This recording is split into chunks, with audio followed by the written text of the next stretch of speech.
এই কঙ্গো যে কালকে খেললো ওটা ভালো ছিল, কিন্তু সেনেগাল কঙ্গো দুইজনের জন্যই যেই ঝামেলাটা হয়েছে শেষের দিকে দে লস কনসেন্ট্রেশন, তারা কনসেন্ট্রেশন হারিয়ে ফেলছে। বেলজিয়ামের কোচিং খুবই ভালো ছিল। হাফ টাইমের পর ইউরি চিলেম্যান্সকে তারা রাইট উইংয়ে উঠিয়ে নিয়েছে, অনেকগুলি চেঞ্জ এনেছে, ডোকুকে উঠিয়ে নিয়েছে, কেউ ভাবেনি ডোকুকে উঠিয়ে নেবে। বেলজিয়াম অনেক ভালো খেলেছে, কিন্তু হ্যারি কেনের দুটো গোলও ভালো ছিল, কিন্তু কঙ্গো আর সেনেগালের কাছ থেকে আমার এটা খুবই আনাড়িপনা মনে হয়েছে, তারা যেভাবে কনসেন্ট্রেশনটা হারিয়ে ফেলেছে শেষের দিকে।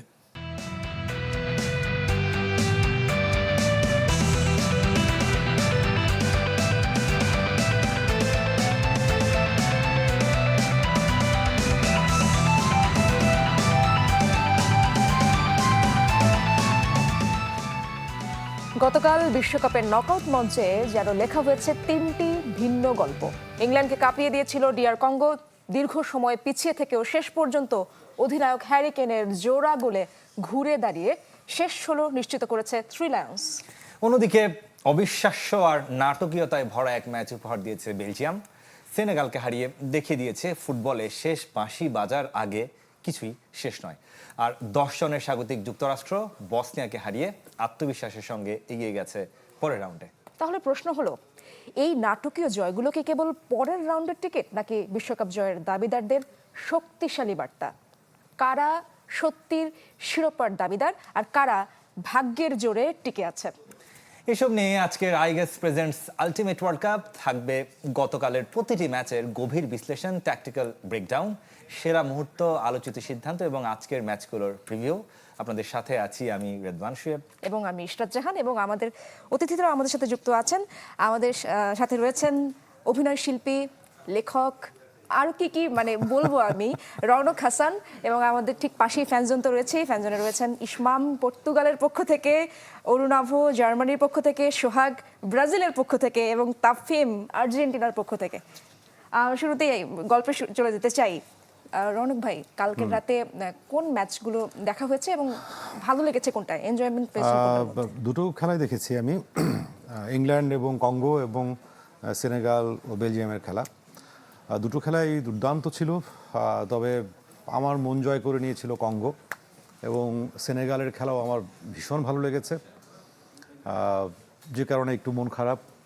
কিন্তু আসলে ফুটবল তো ফুটবলই। আপনি বলছিলেন যে দুর্বলের পক্ষে আপনি আছেন। না, আমি সবসময় দুর্বল। সেক্ষেত্রে নরওয়ে ব্রাজিল ম্যাচে নরওয়ে তো অবশ্যই দুর্বলই বলা যায়। ব্রাজিল দুর্বল, ব্রাজিল দুর্বল, 5 স্টার লাগানো একটা মানে ওদের ইনজুরির পর ইনজুরি, মানে ব্রাজিলের যারা ইনজুর্ড হয়ে মাঠের বাইরে, সেটা দিয়েও একটা দুর্দান্ত মানে ওয়ার্ল্ড কাপ টিম হয়। অর্থাৎ ব্রাজিলের সাথে যারাই খেলবে আসলে সেক্ষেত্রে ব্রাজিলই দুর্বল। ব্রাজিল এই বিশ্বকাপে একেবারেই ফেভারিট না, সবচেয়ে দুর্বল দলগুলোর একটি। খুঁড়িয়ে খুঁড়িয়ে প্রথম স্টেজ পার হয়েছে, তারপরে জাপানের সাথে বহু কষ্টে জিতেছে।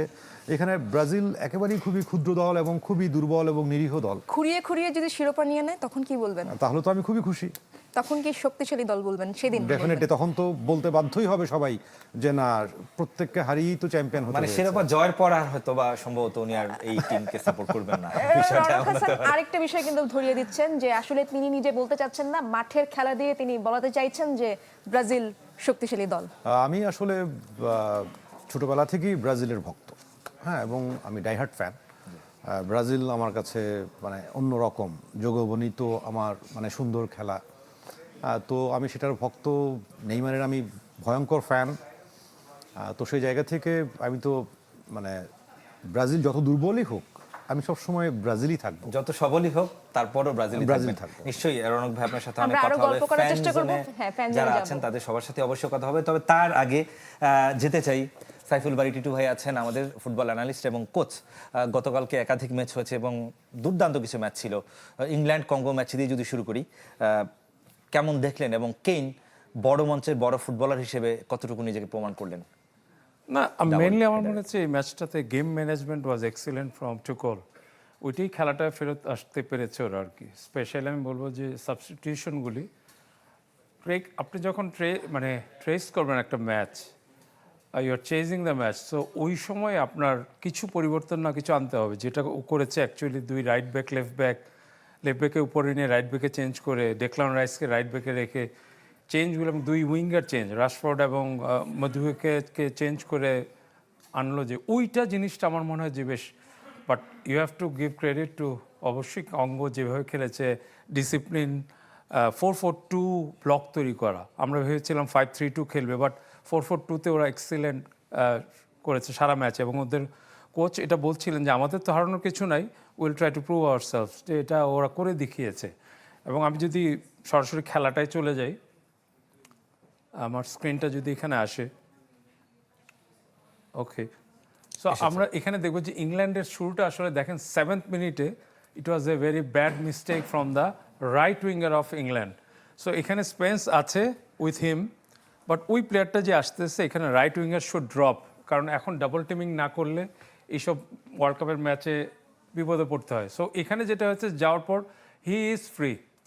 সো এবং এইখানে যেটা পিকফোর্ডের করার কথা ছিল, গোলকিপাররা সাধারণত যখন এই অ্যাঙ্গুলার শট হয় নিয়ার পোস্টটা ডাইভিং কাভার রেখে দাঁড়ায়, বাট ও কিন্তু দাঁড়িয়েছে কিন্তু ওই নিয়ার পোস্ট দিয়েই কিন্তু গিয়েছে।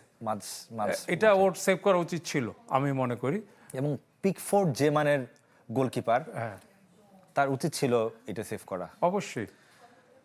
এবং আমরা যদি একটু ইংল্যান্ডের গোল দুটো দেখি, হ্যাঁ, ইংল্যান্ডের গোলে আমরা দেখব যে রাইট সাইড থেকে যখন শুরু হয়, এখানে ট্রিকটা করে যখন 70th মিনিটে এজে নামে, এবং তখন ডেক্লান রাইসকে রাইট ব্যাকে নিয়ে মানে রিস্ক নেয়, একটা রিস্ক না নিলে তখন কোনো সুযোগ নেই। এখানে আপনার উপস্থিতি দেখতে হবে যে how many English player in the box and near to the এবং বক্স। কঙ্গোর যতগুলো প্লেয়ার আছেন, হ্যাঁ, কঙ্গো তো থাকবেই, বাট ওদের যেটা হচ্ছে যে এখানে হ্যারিকেনকে ওরা যেভাবে মার্ক রেখেছিল পুরোটা ম্যাচে, হ্যারিকেন কিছুটা মুভমেন্টটা দেখেন, ও এখান থেকে যখন এর সাথে একটা হালকা বডি ক্ল্যাশ করে তখন কিন্তু হি ইজ বিকামিং ফ্রি।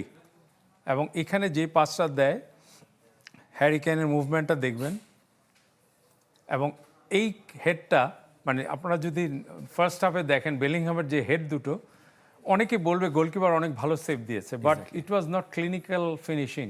এই জন্য হ্যারিকেন দেখেছে এটা it should be like this, head করে। মানে ক্লিনিক্যাল ফিনিশিং কাকে বলে সেটা কেন দেখিয়েছে, মানে কেইন ওটা করেছে আর কি।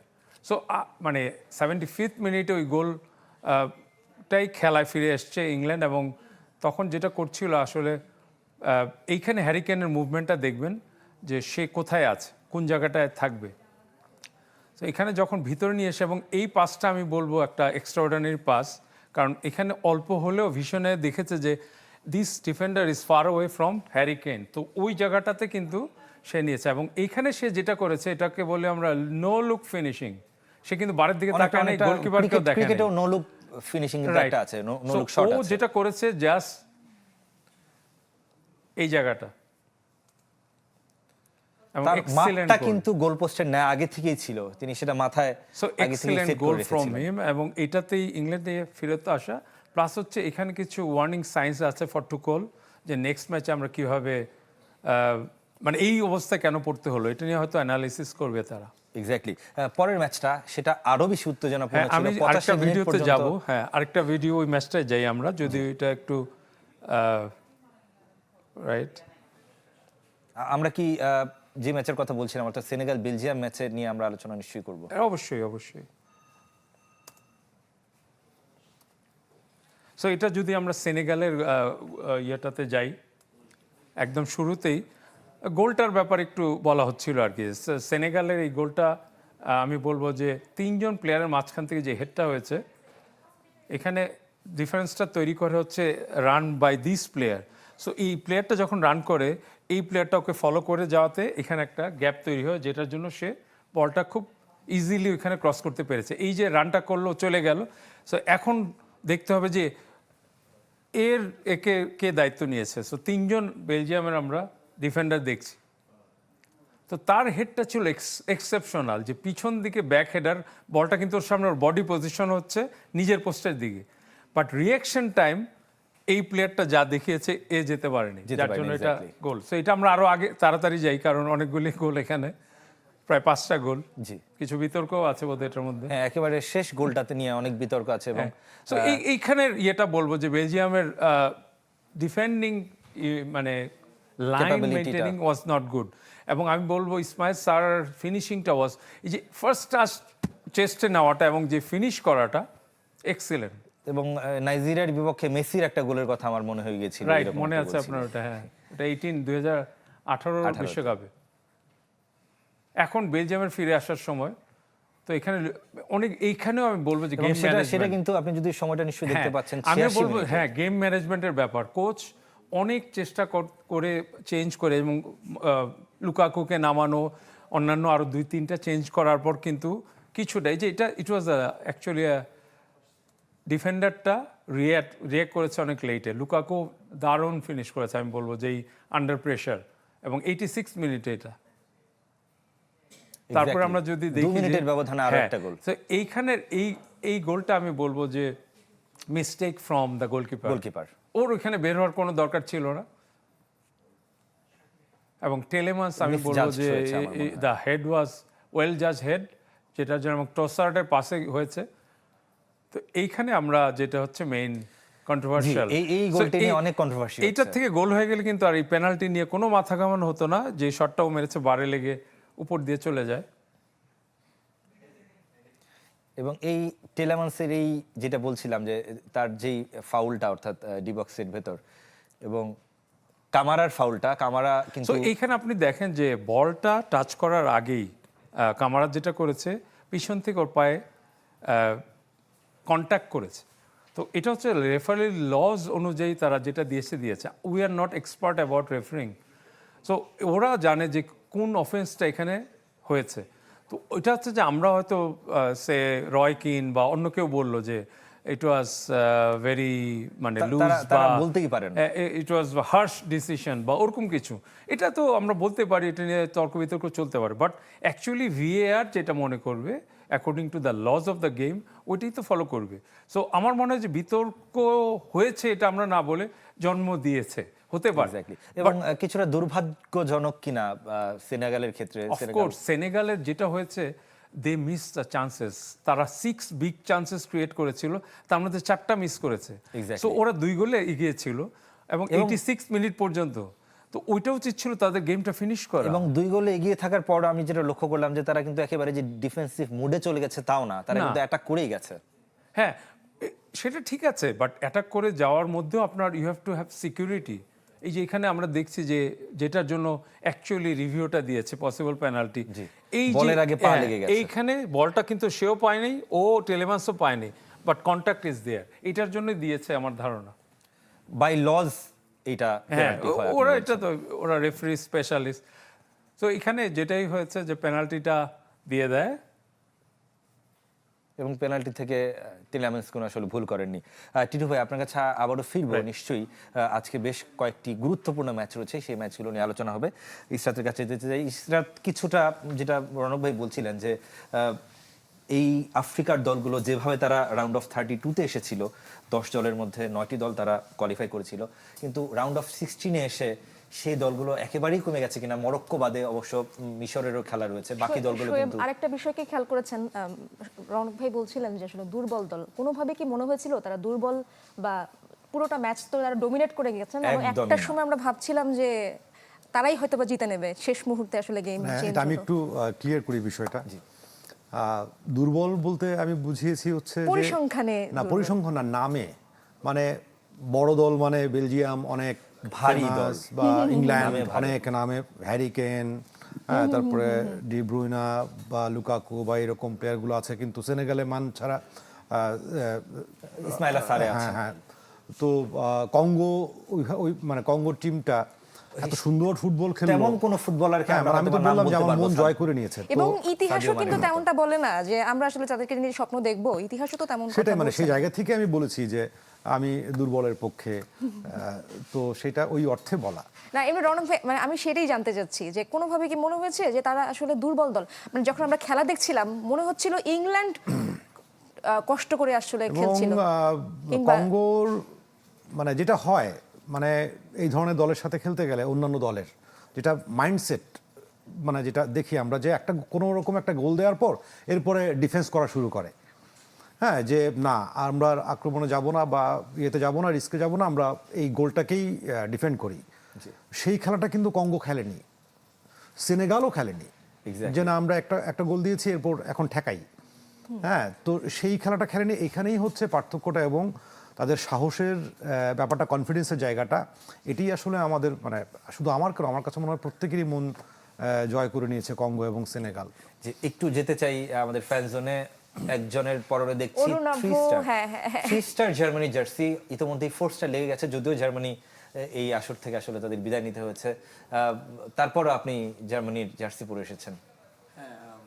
আমরা তো ওকে মাইকটা দেই। সাপোর্ট তো করি, এখন বের হয়ে গেলে যে সাপোর্টিংটা বন্ধ হয়ে যাবে, রিপ্রেজেন্টিংটা বন্ধ হয়ে যাবে এমন তো না। তো রিপ্লেসমেন্ট তো নিশ্চয়ই হবে। না কোনো দলই আর সাপোর্ট করবেন না? না। এখন কেমন কেমন দেখছেন খেলা? খেলা ভালো হচ্ছে। এই কঙ্গো যে কালকে খেললো, ওটা ভালো ছিল, কিন্তু সেনেগাল কঙ্গো দুইজনের জন্যই যেই ঝামেলাটা হয়েছে, শেষের দিকে দে লস কনসেন্ট্রেশন, তারা কনসেন্ট্রেশন হারিয়ে ফেলছে।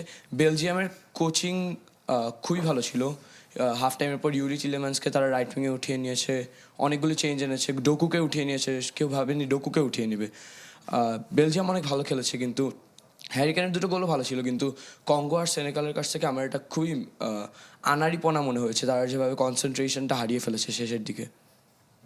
খুব সুন্দর করে বিশ্লেষণ করলো কিন্তু এক্স্যাক্টলি, খেলা রাত জেগে খেলা দেখে, যদিও বয়স খুব বেশি নয়। বড় হয়ে কি ফুটবলার হওয়ার ইচ্ছা আছে? না, অ্যানালিস্ট হইতে পারলে বেশি খুশি হব। বাহ, গ্রেট গ্রেট। আচ্ছা, আমরা আবারও আচ্ছা, আমরা একটা অনলাইন কুইজ রয়েছে আমার হাতে, সেই কুইজটা জেনে নিতে চাই। টিভি সেটের সামনে যে দর্শকরা বসে আছেন তাদের জন্য এই কুইজটি। আজকের প্রশ্ন, বিশ্বকাপ ফুটবলের প্রথম আসর কবে অনুষ্ঠিত হয়? Option A 1926, option B 1930, option C 1934, option D 1938। উত্তর দেওয়ার জন্য ভিজিট করুন facebook.com/sports24 টিম এই ঠিকানায়। সঠিক উত্তরদাতা পাবেন চ্যানেল 24 এর পক্ষ থেকে আকর্ষণীয় পুরস্কার। দর্শক, বিরতিতে যাবার আগে গতকালকে বিজয়ীর নাম জানিয়ে দিতে চাই। গতকাল অনলাইনের কুইজ বিজয়ী হয়েছেন ঢাকার রামপুরা থেকে শোয়েব ইয়াসিন রাজ। আপনাকে অভিনন্দন।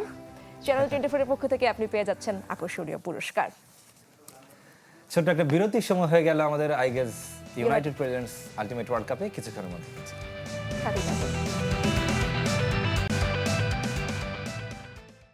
দর্শক, ফিরে এলাম I guess United presents ultimate world কাপে।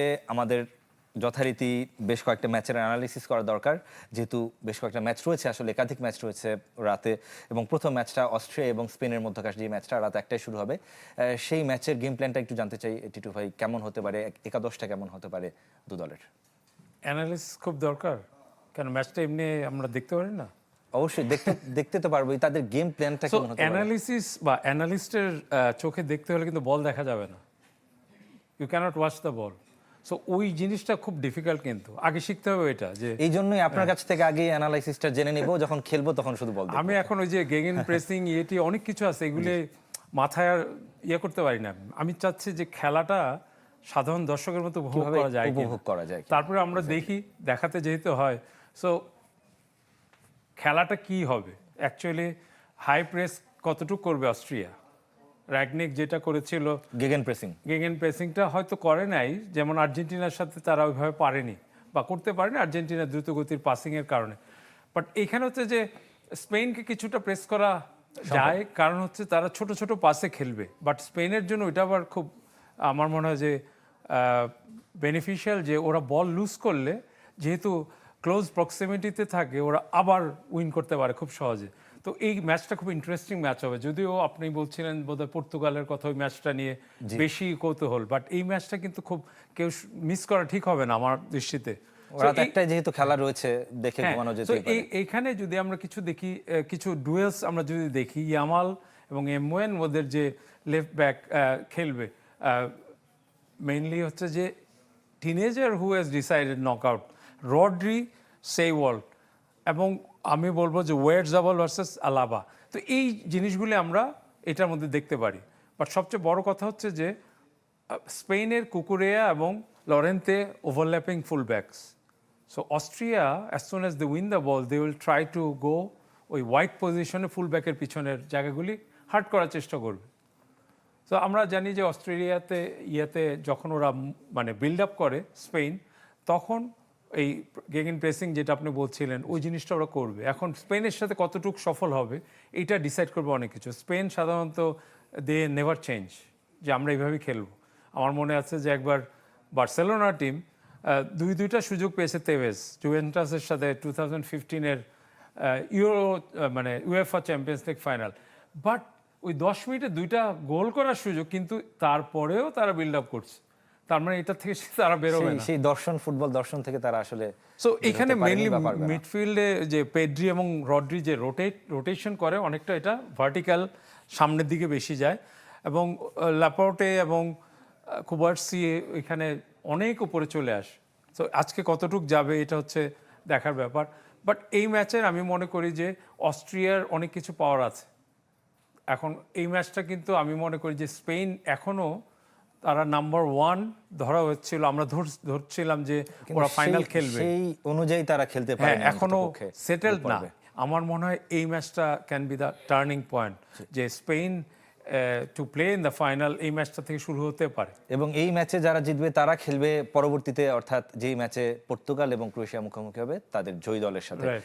আবারও ফিরবো টিটু ভাই আপনার কাছে, যেতে চাই ইসরাতের কাছে। ইসরাত, লামিন ইয়ামালের কাছ থেকে এখনো পর্যন্ত সেই লেভেলের খেলা যেটা মানুষ এক্সপেক্ট করছে এখনো পর্যন্ত কিন্তু পাইনি আমরা। গোল্ডেন বুটের দৌড়েও কিন্তু আমরা সেই যে তালিকা প্রথম 5 জনের মধ্যে এখনো তিনি আসেননি। আমরা এক্সপেক্ট যদিও তিনি করছি আসলে মূলত প্লেমেকার, তার খেলার যে ধরন, তার কাছ থেকে জমজমাট একটা উপভোগ্য আসলে আজকের ম্যাচে পারফরম্যান্স অবশ্যই দেখতে পারি আমরা একটা জমজমাট আড্ডা এখানে জমাতে চাই। রনক ভাইয়ের সাথে কথা হচ্ছিল, মানে আমরা চাচ্ছি যে আপনারা সবাই অংশগ্রহণ করবেন, অ্যাড করতে চাইলে কিছু। রনক ভাই, মানে ব্রাজিলের বিউটি এটা কি হারিয়ে যাচ্ছে?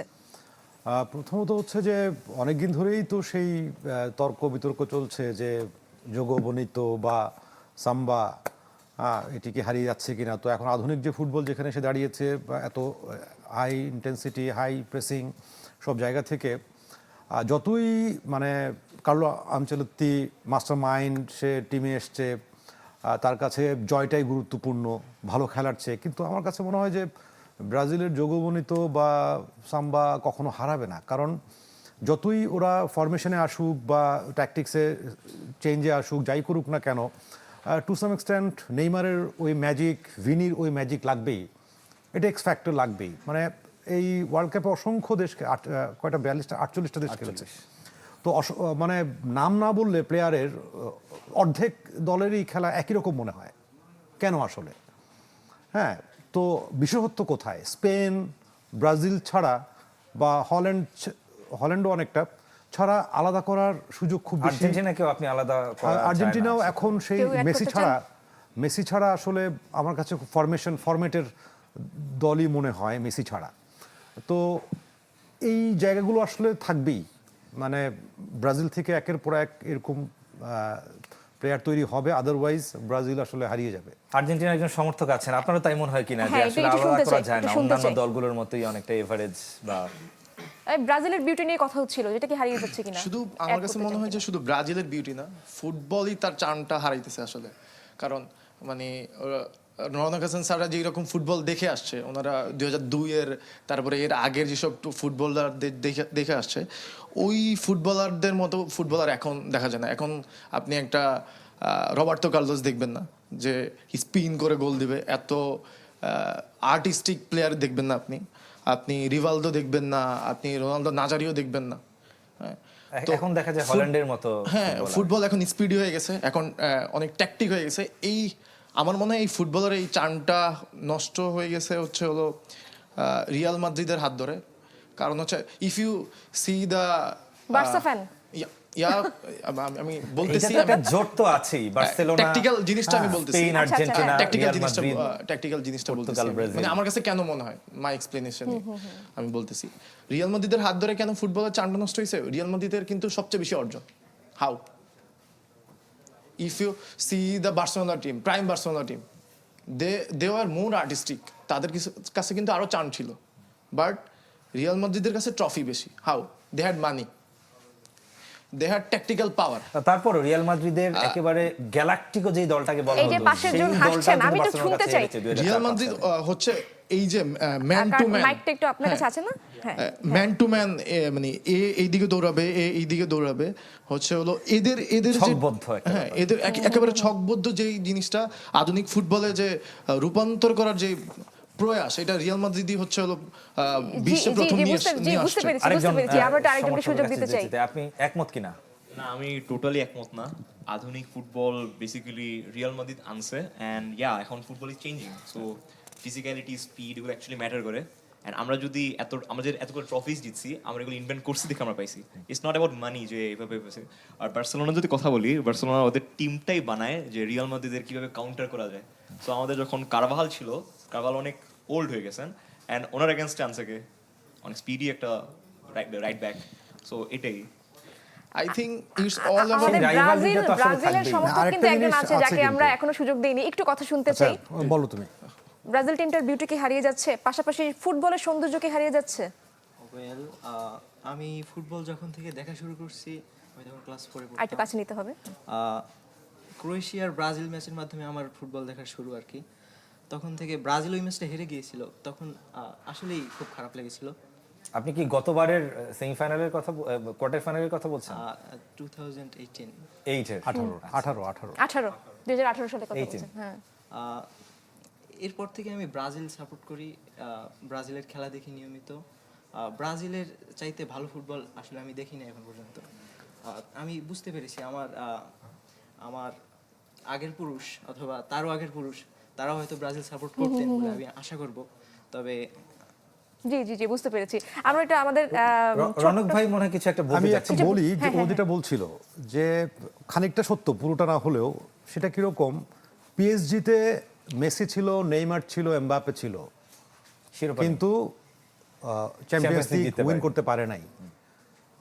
ওদেরকে ছাড়া পরপর দুবার পিএসজি চ্যাম্পিয়ন্স লিগ উইন করলো, কিন্তু যখন মেসি, নেইমার, এমবাপে পিএসজিতে ছিল, সেই খেলা আমাদের কাছে বেশি উপভোগ্য লাগতো নাকি এই চ্যাম্পিয়ন্স লিগ উইন করা টিমের খেলা উপভোগ্য লেগেছে? কোনটা? নিশ্চয়ই আগেরটাই। পার্থক্য আছে। কিছু অ্যাড করতে চাচ্ছে। মানে ওই যে আমরা যেমন বলি, আমি অভিনেতা, যে ভালো সিনেমা আর জনপ্রিয় সিনেমার মধ্যে পার্থক্য আছে, ভালো কাজ এবং জনপ্রিয় কাজের মধ্যে পার্থক্য আছে। ফুটবলও তাই, মানে ভালো ফুটবল খেললেই জিতবে এমন কোনো কথা নেই। ফ্রান্স বলি, স্পেন টিকিটাকা, ওরা ওটাই খেলবে এবং আমি ওটাই চাই আসলে স্পেনের কাছ থেকে। ওরা হারুক জিতুক যাই করুক। এই ওয়ার্ল্ড কাপে নেইমারের ফলোয়ার আছে কয়জন? লামিন ইয়ামাল থেকে শুরু করে 8 থেকে 10 জন প্লেয়ার আছে যারা প্রত্যেকেই মানে ইন্টারভিউতেও বলছে যে আমরা ব্রাজিলের সাথে খেলতে চাই। হ্যাঁ, তো নেইমারের সাথে মানে খেলতে একজন চাই। আইডল একজনকে মানেন, আবার ভালো ফুটবলার আবার আরেকজনকে মানেন। এই ধরনের ফুটবলার আমাদের অনুনব একটা কথা বলতে চাই। রিয়াল মাদ্রিদের যে কনসেপ্টটা, হ্যাঁ রিয়াল মাদ্রিদের মানে ছিল, but to Zidane's counter attacking master class, Gareth Bale down the flank, Ronaldo down the other, এইটাকে পুরোটা একটা সুতায় বাঁধা যে কত কঠিন, জিদান সেটা করেছে। And that midfield, Casemiro, Real মাদ্রিদে আসার আগে খুব কম মানুষই ছিল যারা ক্যাসেমিরোর নাম জানতো। টনি ক্রুস বায়ার্নে ছিল, কিন্তু রিয়াল মাদ্রিদ আসার পর সে one of the best midfielders of all time. Luka Modric Tottenham থেকে এসেছে, টটেনহাম কখনোই প্রিমিয়ার লিগে ডমিনেট করতো না, ফার্স্ট সেকেন্ড থার্ড ফোর্থে থাকতো, কিন্তু কখনো ডমিনেট করতো না। ওখান থেকে ওরকম স্কাউটিং, রিয়াল মাদ্রিদ স্কাউটিং অনেক আগে থেকেই ভালো, এবং কি তারা অনেক ছোট ছোট রাফায়েল ভারান রিয়াল মাদ্রিদ আসার আগে তো কেউ চিনতো না, কিন্তু এই পুরো জিনিসটাকে জিদান যেভাবে একটা সুতোয় বেঁধেছে, ওটা আমার মনে হয় না ওটা ফুটবলকে ধ্বংস করার কাছাকাছি কিছু। আমার মনে হয় ইউরোপের যেই জায়ান্ট ক্লাবগুলো আছে, স্কাউটিং সবাই কম বেশি দুর্দান্ত বলা যায়। লা মাসিয়া যদি বলি, আমরা বার্সেলোনাতে আছেন, আমরা একটু আমার মনে হয় ক্লাব ফুটবল থেকে বিশ্বকাপ ফুটবলে ফেরার সময় হয়েছে। না, সৌন্দর্যের কথা বলতে গিয়ে আসলে ক্লাব ফুটবলের কথা চলে আসলো। আমাদের হাতে একটা সেট কুইজ রয়েছে আমাদের এই 4 জন সেটে দর্শকদের জন্য। আজকের প্রশ্ন, প্রথম বিশ্বকাপে আয়োজক দেশ কোনটি? Option A Brazil, option B Uruguay, option C Italy, option D Argentina. Arunabha, Uruguay. কে তোমার জন্য রয়েছে আকর্ষণীয় পুরস্কার। তুমি করেই বললাম, কারণ খুব প্রশ্নটা ছোট। খুব সহজ হয়ে গেছে ওদের জন্য, ওরা খুব ভালো ফুটবল হ্যাঁ, খেলছে। একদমই। অনেক জ্ঞানী এবং একদমই। অনেক সিরিয়াস এবং অনেক ওরা দেখে Exactly. এবং ওদের নিজস্ব ফিলসফি আছে ফুটবল নিয়ে। সো একটু কঠিন প্রশ্ন করতে এবং হবে। এবং আড্ডাটা কিন্তু জমে উঠেছে আসলে আমাদের এই সেটের দর্শকদের জন্য। আমি অনেক কিছু ধন্যবাদ। বলতে চাচ্ছি আসলে, মানে আমাদের একটা যেহেতু বিরতির ক্লাব ফুটবল সময়- থেকে চলে গেছে, মানে আমি বে- বর্তমান বে- ওয়ার্ল্ড কাপ বে- ব্রেক থেকে ফিরে এসে আমরা Okay, আবারও okay, গল্প okay, করব। জানবো। আইগিয়াস ইউনাইটেড প্রেজেন্টস আলটিমেট ওয়ার্ল্ড কাপে একটি বিরতি নিচ্ছি, ফিরছি একটু পরেই, সাথেই থাকুন।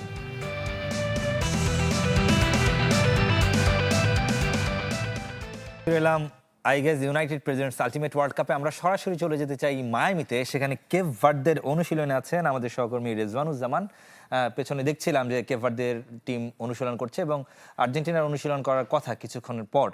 আর্জেন্টিনার দল নিয়ে আমরা অনেক কথা শুনছিলাম, একাদশ এখনো পর্যন্ত ফাইনালাইজ করতে পারেনি স্কালোনি। কি মনে হচ্ছে একাদশ কেমন হতে পারে, স্টার্টিং 11টা কেমন হতে পারে আর্জেন্টিনার? রেজওয়ান।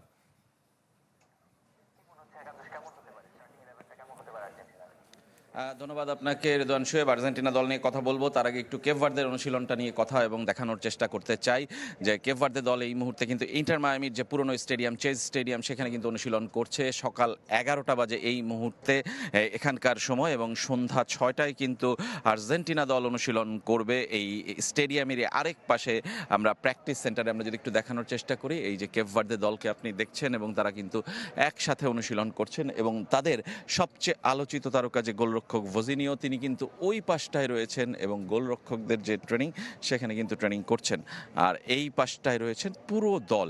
সকাল 11টার সময় একদম প্রচণ্ড গরমে তারা কিন্তু এই জায়গাটায় অনুশীলন করছেন এবং তারা কিন্তু আসলে ট্রেনিং করছেন এবং আমরা 15 মিনিটের জন্য, খুব বেশি সুযোগ পাবো না, মাত্র 15 মিনিটের জন্য আসলে এই অনুশীলনটা দেখার সুযোগ আছে সাংবাদিকদের। এর পরবর্তীতেই কিন্তু আসলে তারা আমাদেরকে হয়তোবা এখান থেকে চলে যাওয়ার অনুরোধ করবে এবং প্রত্যেকটা দলই কিন্তু এই পদ্ধতিতেই কিন্তু অনুশীলন করছে এবং পুরো বিশ্বকাপে কিন্তু সেভাবেই চলছে। এবং আমরা যেটা বলছিলাম যে গোলরক্ষকদের যদি একটু দেখানোর চেষ্টা করি আপনাদেরকে, যে ভজিনিওর কথা বলছিলাম, যে এই জায়গাটায় আপনার সবগুলো গোলরক্ষকই কিন্তু অনুশীলন করছে এবং তাদের সবচেয়ে বড় তারকা যে ভজিনিও 40 বছর বয়সে, যিনি এই বিশ্বকাপের নায়ক, তিনি কিন্তু প্র্যাকটিস করছেন এই জায়গাটায় একাকী এবং গোলরক্ষক কোচের মাধ্যমে। আর আর্জেন্টিনা দলের কথা যদি বলি, আর্জেন্টিনা দল গতকাল রাতে কিন্তু মায়ামিতে এসে পৌঁছেছে এবং তারা কিন্তু আজকে অনুশীলন করবে সন্ধ্যা 6টায় এই চেজ স্টেডিয়াম, অর্থাৎ ইন্টার মায়ামির যে স্টেডিয়াম সেটারই এক পাশে তাদের ট্রেনিং ফ্যাসিলিটি আছে ইন্টার মায়ামির, সেখানে কিন্তু অনুশীলন করার কথা রয়েছে মেসি এবং পুরো আর্জেন্টিনা দলের, যেটি আসলে আর্জেন্টিনা এবং মেসির জন্য আসলে খুবই পরিচিত। এবং এই জায়গাটা আপনি দেখছেন যে ফুটবলাররা কিন্তু এখনও ট্রেনিং করছেন এবং তারা কিন্তু আসলে কিছুটা রন্ডোর প্র্যাকটিস করছেন এবং কেপ ভার্দে দলের সব প্লেয়ারই কিন্তু আসলে তাদের অন্য দেশের তারকা, আপনারা জানেন যে পর্তুগাল, স্পেন কিংবা প্রতিবেশী ইতালি, সব দেশের মিশ্রণ কিন্তু এই দলটি এবং সেই দলটি কিন্তু আসলে এবারের বিশ্বকাপে চমক দেখাচ্ছে। 3টি ম্যাচ টানা কিন্তু আসলে ড্র করে তারা কিন্তু এই রাউন্ড অফ 32-তে পৌঁছে গেছে এবং অনেকটা বলা হচ্ছে যে অসম লড়াই, কিন্তু এই লড়াইকে ঘিরে কিন্তু অনেকের প্রেডিকশন কেপ ভার্দের পক্ষে, যদিও বাস্তবতা কিন্তু আসলে একটু ডিফিকাল্ট। আমার কাছে মনে হয় যে কেপ ভার্দের এই দলটি আসলে খুব বেশি যে প্রতিদ্বন্দ্বিতা কত করতে পারবে সেটা কিন্তু আসলে কঠিন প্রশ্ন। এবং আমরা দেখছি যে অনুশীলনে কিন্তু আসলে সবাইকে একদমই খুবই প্রাণোচ্ছল মনে হচ্ছে, কারণ প্রথমবারের মতো বিশ্বকাপে এসেই তারা বিশ্বকাপের রাউন্ড অফ 32-তে নকআউট পর্বে পৌঁছে গেছে। সেটা তাদের জন্য আসলে আমার মনে হয় যে একটা বড় অর্জন এই বিশ্বকাপের ক্ষেত্রেই বলা চলে। রেজওয়ান, আপনাকে অসংখ্য ধন্যবাদ। কথা বলছিলাম টিটু ভাই যে সাধারণত ম্যাচ ভেন্যুতে অনুশীলন করে থাকে দলগুলো, কিন্তু একটু ভিন্নতা দেখলাম, হার্ড রক স্টেডিয়ামে কিন্তু তারা অনুশীলন করছে না।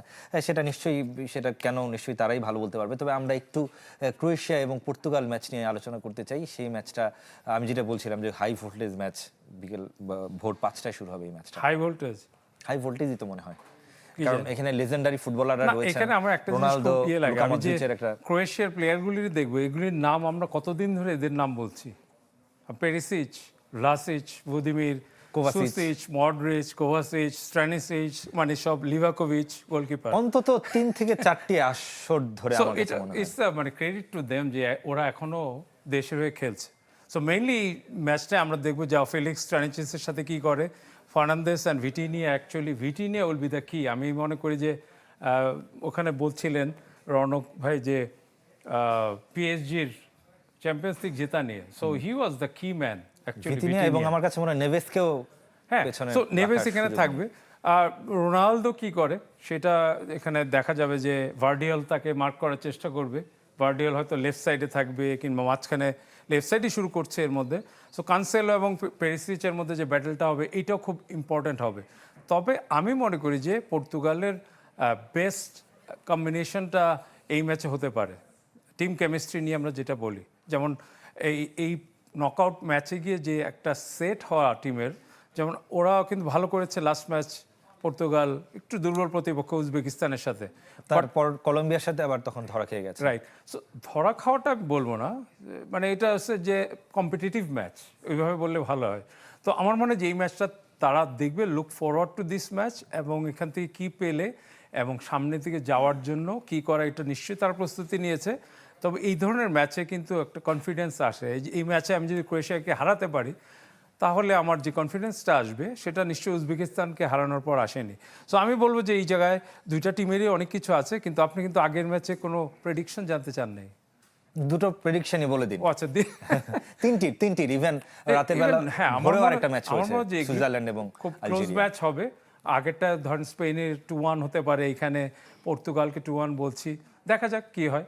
পরের ম্যাচটা বললাম সুইজারল্যান্ড এবং আলজেরিয়ার ম্যাচটিও রয়েছে ভোরে। ওখানে সুইজারল্যান্ডের জন্য ইজি হবে না ম্যাচটা, যদি ভাবি আমরা ইজি হবে না, বাট আমার মনে হয় যে কম্পিটিটিভ ম্যাচ হবে, ন্যারো মার্জিন থাকবে। টিটু ভাই আপনাকে অসংখ্য ধন্যবাদ। নিশ্চয়ই কাল আবারও আপনার সাথে দেখা হবে আলোচনা এবং কথা। ইসরাত, সেই রোনালদোকে আমরা এখনো পর্যন্ত দেখতে পাচ্ছি না এবং রোনালদো সেই রেসেও নেই।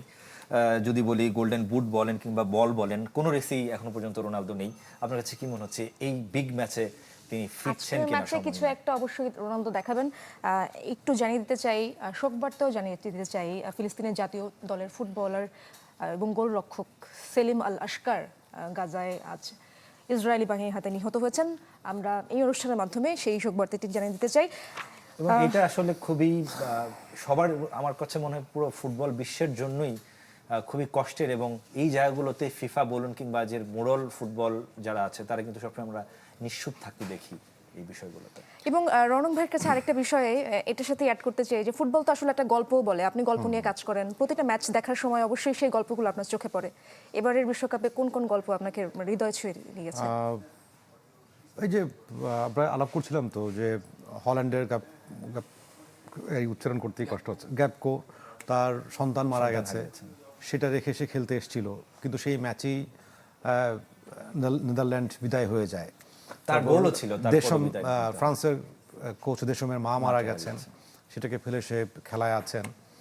এবং আরেকটা খুব কেপ ভার্দের সাথে আর্জেন্টিনার খেলা, ভজিনহো, তার মা টাকার জন্য, ভিসার জন্য তার মাকে ওয়ার্ল্ড কাপে আনতে পারেননি।